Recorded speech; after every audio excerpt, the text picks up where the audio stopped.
Oi pessoal, tudo bem com vocês? Sejam bem-vindos de volta ao canal. E é isso, gente, estou chegando com mais um caso para vocês e eu já vou pedir logo no começo desse vídeo que se você ainda não é inscrito no canal, já se inscreve e ativa o sininho para não perder as notificações, porque assim todas as vezes que eu publicar um vídeo novo, o YouTube te avisa e você corre aqui para assistir comigo. Eu te convido também a me seguir nas redes sociais, porque por lá eu tô sempre interagindo com vocês e agora sim, vamos pro que interessa e bora pro caso de hoje.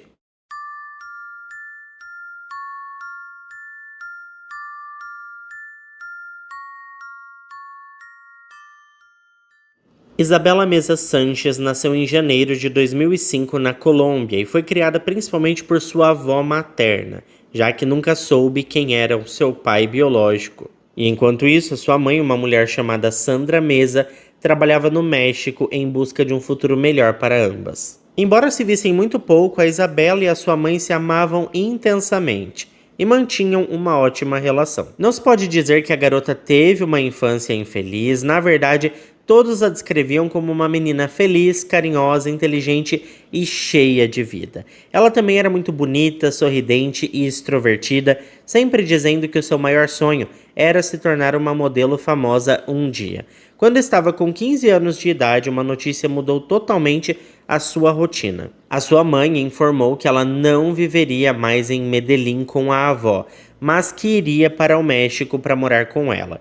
Mãe e filha se estabeleceram na cidade de León, no estado de Guanajuato, onde viveram por 3 anos. Foi lá que a Isabela começou sua tão sonhada carreira como modelo e alcançou bastante sucesso em um curto período, já que agências, marcas e clientes ficavam impressionados com a sua beleza e personalidade. Contudo, logo no ano seguinte à sua mudança para o México, aos 16 anos de idade, a Isabela recebeu outra notícia que virou o seu mundo basicamente de cabeça para baixo.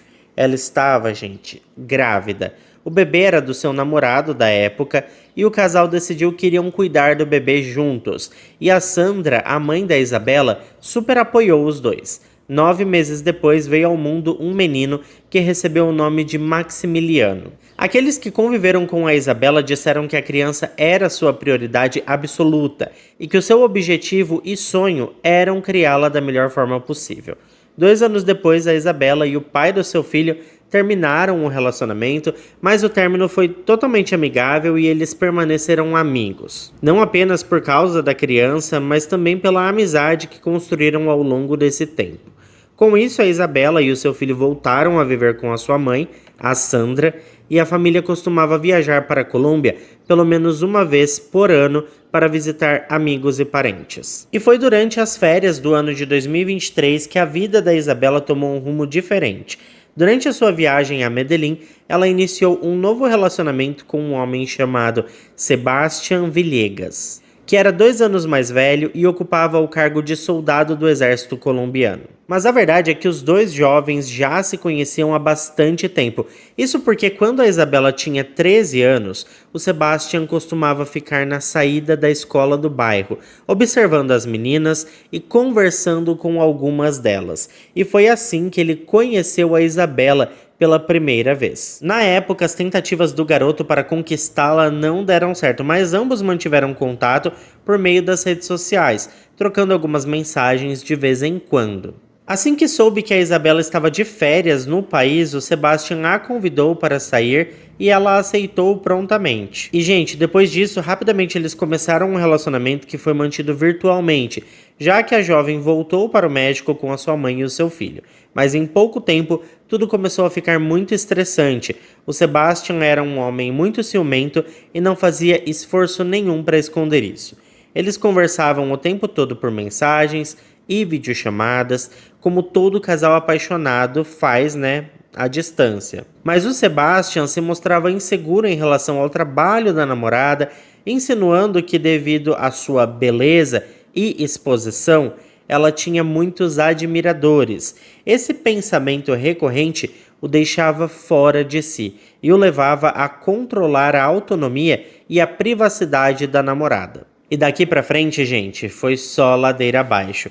O rapaz começou a exigir que a namorada compartilhasse a tela do celular com ele durante as conversas e queria controlar suas conversas no WhatsApp, sempre verificando quem estava falando com ela o tempo todo. Ele era extremamente controlador e proibia a jovem de conversar com o pai do seu filho, pois ele ficava doente de ciúmes com a possibilidade de que ela pudesse reatar com ele.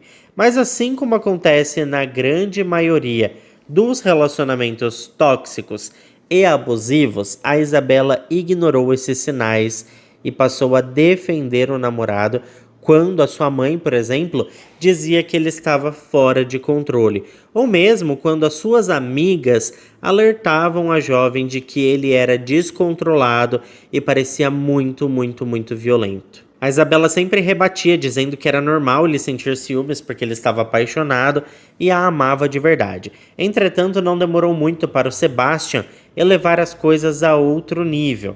Ele deu início a uma grande manipulação e violência psicológica. O Sebastian Villegas começou a ameaçar a namorada, a quem ele tanto dizia que amava.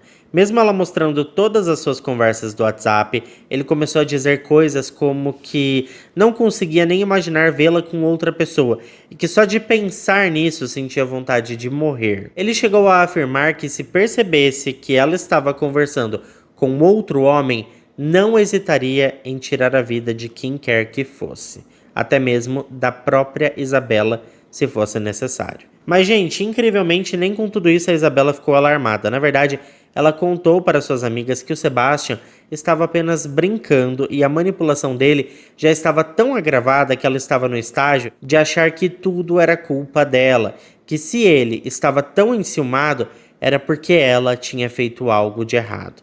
Sabe aquela fase, gente, onde a vítima sempre se acha a culpada por tudo? Então, o namorado manipulador já tinha chegado nessa fase.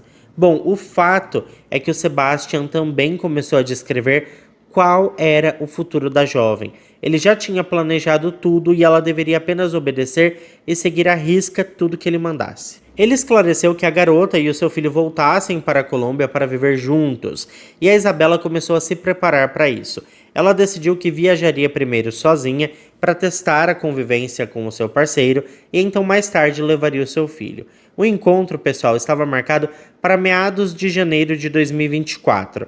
A jovem queria passar o seu aniversário com o namorado e seus amigos. A mãe da garota desaprovou a ideia porque de longe tinha percebido que o cara era muito abusivo, mas embora insistisse com a filha para que pulasse logo fora daquele barco furado, a Isabela sempre dizia que a mãe era neurótica e estava vendo problema onde não tinha. A Isabela chegou na cidade de Medellín para encontrar o Sebastian no dia 25 de janeiro de 2024. O soldado havia pedido licença do trabalho, então teria muito mais tempo para estar com a namorada e fortalecer a relação. A jovem imediatamente começou um tour pela cidade, visitando amigos e familiares, sempre acompanhada pelo Sebastian, que não a deixava sozinha em nenhum momento, e fazia cara feia para todos os amigos da jovem. 3 dias depois, no dia 28 de janeiro de 2024, os dois foram a uma festa com os amigos da garota para celebrar a sua chegada ao país. A festa aconteceu em uma fazenda. A Isabela estava muito feliz por reencontrar todos os seus conhecidos e interagia com todo mundo, enquanto seu namorado ficava no canto falando o mínimo necessário, fazendo cara feia para todo mundo e dizendo que queria ir embora de 5 em 5 minutos, principalmente quando via a namorada conversando com algum amigo ou familiar. Nessa altura, gente, a jovem estava comemorando o seu aniversário de 19 anos, mas parecia que as coisas não iriam acabar bem. Não se sabe exatamente o motivo, mas quando a festa terminou, os amigos da Isabela testemunharam uma discussão perturbadora entre o casal. No meio de um grande silêncio, enquanto a maioria dos convidados já estava saindo, a gritaria da Isabela tomou conta do lugar. Todos se viraram para ver o que estava acontecendo e em um canto da sala, adivinhem só, avistaram os dois se agarrando. Ela pediu que ele a deixasse em paz, que não a segurasse pelo braço, e o homem ignorou os seus pedidos e apertou cada vez mas com os olhos esbugalhados, cheios de ódio, os lábios cerrados e uma postura ameaçadora. Parecia que ele queria... Gente, partir aquela mulher ao meio. Quando notou que as pessoas que ainda não tinham saído estavam assistindo a tudo aquilo incrédulas, ele rapidamente a soltou e gritou para que as pessoas cuidassem de suas próprias vidas. Ambos fingiram que nada tinha acontecido e alguns minutos depois deixaram a festa. Os amigos da jovem se aproximaram dela e se ofereceram para levá-la para casa. Mas ela, pessoal, estava irritada e gritou que estava tudo bem, que ela mesma resolveria tudo e que era para deixá-la em paz. O casal então se dirigiu para a casa do rapaz, onde ele morava com os seus pais. No finalzinho da tarde, os pais do Sebastian retornaram para casa após passarem várias horas na igreja. Eles tinham um ministério e estavam cuidando de algumas coisas, e quando retornaram, encontraram o seu filho Sebastian esfregando o chão da sala de jantar. Isso chamou a atenção deles, já que não era típico dele cuidar das tarefas domésticas. Na verdade, ele sempre dizia que as mulheres é que tinham que manter tudo limpo em casa, e não lavava nem o copo que bebia água. Mas apesar das desconfianças iniciais, os pais presumiram que ele queria causar uma boa impressão para sua nova namorada. Afinal de contas, eles ficaram sabendo que a jovem estava no país e eles finalmente iriam conhecer a nova nora. Os pais então cumprimentaram o filho e perguntaram pela tal da Isabela, mas o filho respondeu que ela não valia nada e mudou de assunto. Enquanto seus pais estavam ocupados preparando o jantar, o rapaz subiu para o seu quarto por alguns minutos. Depois de um tempo, ele desceu até a sala de jantar onde a sua mãe se encontrava e já estava ali, servindo a refeição. Ele olhou nos olhos dela e, sem demonstrar remorso algum, ele revelou que tinha tirado a vida da Isabela. A mulher, pessoal, ficou em choque e sem conseguir dizer nada. Ela ficou olhando seu filho sair da cozinha e seguir pelo corredor, sair pela porta principal da casa e ir embora. Assim que conseguiu se recompor do choque, a mulher tomou uma decisão. Ela conversou com o seu marido e juntos decidiram denunciar o filho.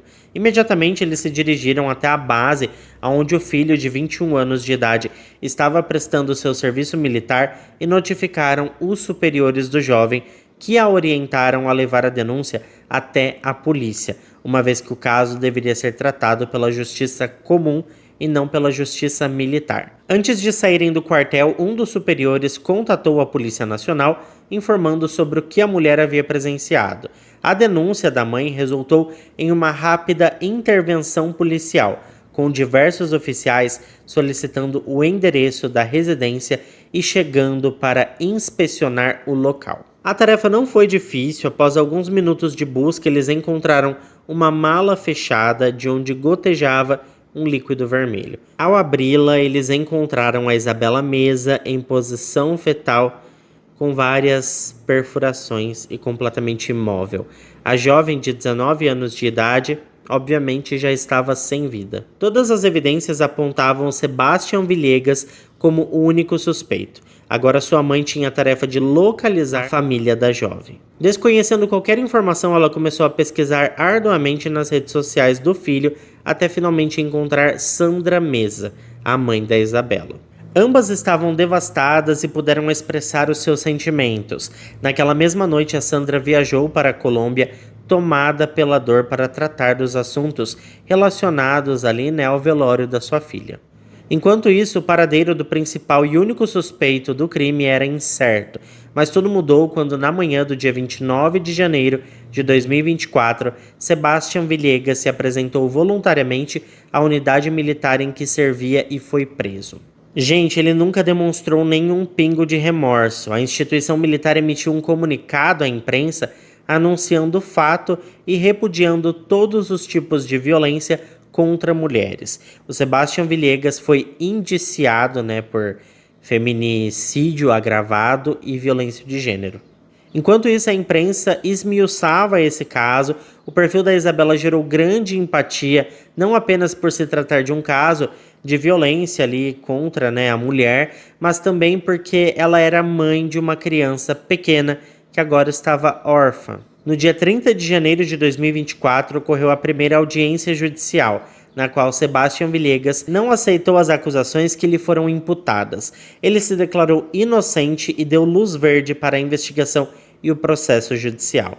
Na mesma audiência, o Procurador-Geral da Nação apresentou os resultados da análise forense da jovem. A Isabela Meza havia sido agredida, de forma bem grave e tinha algumas feridas com um objeto cortante. Na verdade, eram 24 perfurações. Havia também ferimentos defensivos, o que indicava que a jovem mãe lutou bravamente por sua vida. Testemunhas também mencionaram o ocorrido na festa, quando o rapaz agarrou a jovem pelos braços e gritou com ela, demonstrando um comportamento bastante agressivo e possessivo. As autoridades informaram ao público que o corpo da vítima foi encontrado em posição fetal dentro de uma mala, o que sugeria uma tentativa do agressor de esconder ali o que ele tinha feito. O exército colombiano também iniciou uma investigação interna para identificar qualquer padrão de comportamento do soldado dentro da instituição que pudesse estar ligado ao crime. Ao final da audiência, o promotor encarregado do caso declarou à imprensa que, mesmo o acusado se declarando inocente, haviam evidências suficientes para condená-lo a aproximadamente 40 anos de prisão, com base especialmente no relatório preliminar da autópsia, nos depoimentos que colocavam a vítima e o suposto autor no mesmo lugar no momento ali do crime e na falta de uma linha de defesa clara por parte do suposto criminoso, dada a natureza violenta do crime. A promotoria solicitou uma medida preventiva para que o acusado aguardasse o julgamento preso, o que foi aceito imediatamente pelo Tribunal Criminal. Sandra Meza, mãe da Isabela, estava bastante satisfeita com essa decisão e pediu ainda que as autoridades continuassem a investigação e não parassem até que a justiça fosse realmente feita. A mãe enlutada contou à imprensa tudo o que presenciou durante meses sobre a violência psicológica que o ex-soldado exerceu sobre a sua filha. Ela disse que primeiro ele destruiu a menina psicologicamente e depois tirou a sua vida de uma maneira fria e totalmente cruel. A mulher aproveitou para alertar todas as outras mães de que não importava se suas filhas já eram adultas, as mães não deveriam permanecer em silêncio quando algo as preocupasse, porque poderiam estar enfrentando uma situação como a dela com a sua filha Isabela, onde todos notaram os sinais, mas ninguém acreditou que chegaria tão longe. No dia 3 de fevereiro, o Sebastião chamou os policiais para pedir para ir ao banheiro. E mesmo não sendo o horário designado para isso, as autoridades permitiram. Afinal de contas, não é possível controlar quando alguém sentirá vontade de ir ao banheiro, Só que o detido foi atendido e os policiais ficaram na porta, mas os minutos passaram e o rapaz não saiu, levando os policiais a entrar para ver o que estava acontecendo. Foi então que eles encontraram o indivíduo tentando escapar por uma janela. Ele foi preso no local e levado de volta para sua cela. No dia seguinte, as famílias da vítima e do acusado foram notificadas sobre o ocorrido e a família da vítima decidiu divulgar a informação para a imprensa, para gerar ali uma pressão e tentar adiantar todo o processo. As autoridades confirmaram que a recaptura do acusado foi bem sucedida e que iniciaram um processo contra ele para adicionar o crime de fuga. Mas na verdade várias semanas se passaram sem que houvesse qualquer notícia sobre o caso. A investigação continuou seu curso em segredo e nenhuma nova evidência foi revelada, mas a pressão da acusação e as dificuldades que a defesa do réu enfrentou para apresentar um caso satisfatório foram notáveis. Por fim, no dia 17 de abril de 2024, foi anunciado que finalmente o Sebastião aceitaria as acusações contra ele e mudaria sua declaração. Na verdade, ele não estava muito à vontade com tudo isso, mas concordou em mudar a sua declaração graças a um acordo proposto pelo Procurador-Geral da Nação, que oferecia um benefício na sua sentença. O advogado responsável pela defesa, Andrés Arteaga, informou à imprensa que, devido ao acordo, Sebastião Villegas conseguiria uma redução de 25% na pena final. Essa foi a única maneira pela qual o cara concordou em confessar ali o seu crime.